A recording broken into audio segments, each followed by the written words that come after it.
work. Now, I want to tell you this understanding of epigenetics because it's really important. Epigenetics, to many, is a buzzword. I don't want to use it as a buzzword. I need you to understand how it works for a simple reason. It's a revolution in our understanding of how life works. So I'm going to talk about epigenetics. I say, how does epigenetics work? And the answer is this. Environmental signals influence the proteins and the DNA in the chromosome. So environmental signals affect the chromosome. Well, in two ways. Some environmental signals actually alter the reading of the DNA, which I'll talk about. And how does it do that? It adds what's called a methyl group. And you say, all it adds is a little CH3, carbon, hydrogen 3. I say, yeah, the methyl group controls whether the gene is going to be copied or not copied. So the methylation says, are you going to be able to copy this gene or not copy the gene? So methylation selects which genes are going to be activated. Environmental signals also affect the protein. But when they affect the protein, they alter the reading of the gene. And this becomes profound because it's actually the regulation of the DNA is the protein, not the DNA. So I say, well, how does this really work? And I say, first of all, recognize this. You got two sets of chromosomes, one from your mother, one from your father.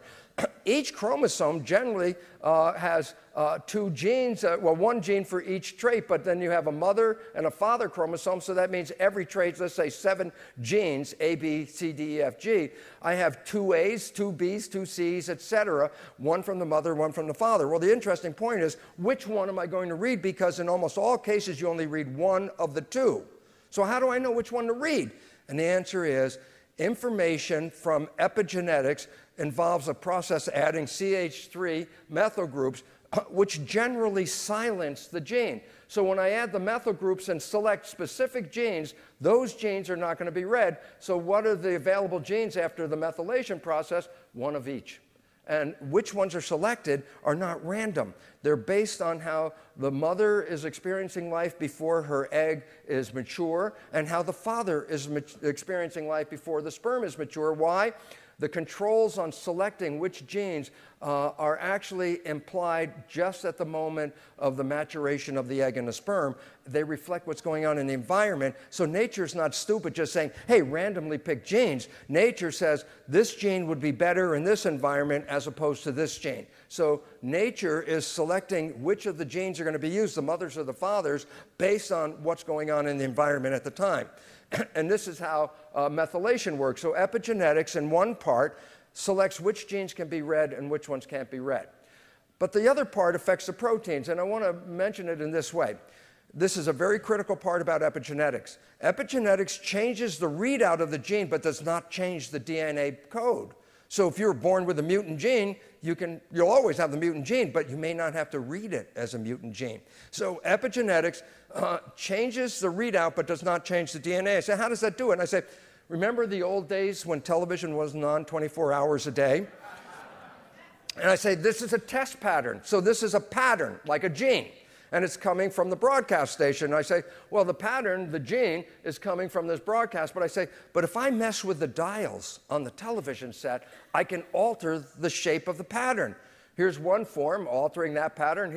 I can alter it again by changing the dials on the television set. My most important question is, yes, I changed the expression of the pattern, but functionally, did I change the broadcast? Did I change the original pattern? The answer is no. It's still the same original pattern, but I can change the readout.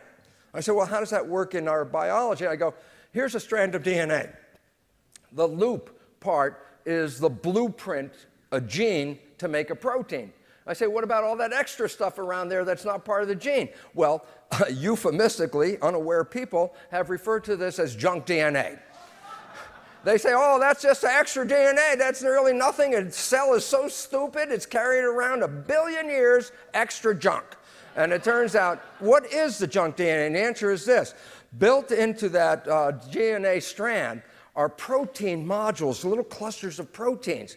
And guess what these protein modules are? They are the equivalent of the dials on the television set. One is on and off. One is volume. One is contrast, focus, color. And so you can change the readout of the gene by affecting these protein modules. They are, in a sense, really the dials on a television set. So the junk DNA is not junk. It is the most profoundly important DNA of all. Listen to this. The genes get mutated regularly. The junk DNA does not get mutated. It keeps itself very constant. Why?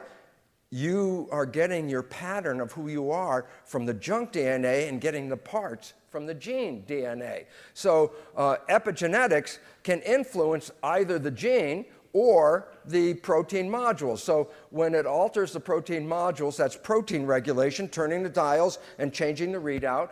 And when it affects the gene, that's the methylation process that says whether you can read it or not. So epigenetics says which genes are going to be read and how they're going to be read.